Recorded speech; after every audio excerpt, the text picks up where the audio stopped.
As you can see, this has been a fascinating debate.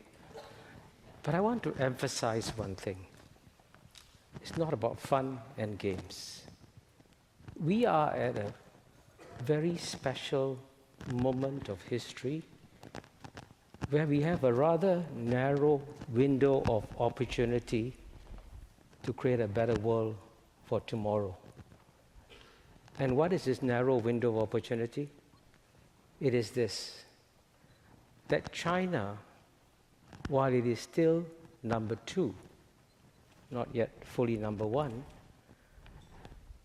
is prepared to accept the constraints of the liberal international order.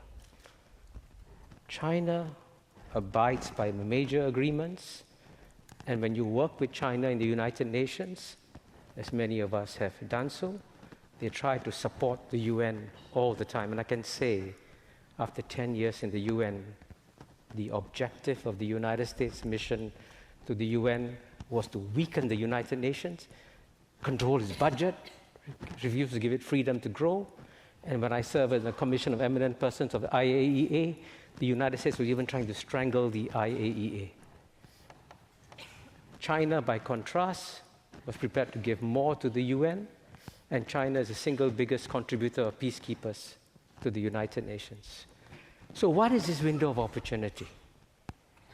While it is still number 2, while it is still willing to play by the rules, this is the moment for the United States to actually work with China and to strengthen the multilateral order and to serve as a good role model. Unfortunately, as you know, the United States is doing the opposite.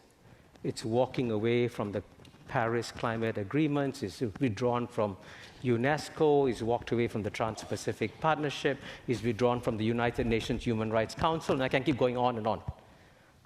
And the sad part of all this is that the United States today is creating so many major loopholes in international law, loopholes that China will walk through tomorrow when it becomes number 1.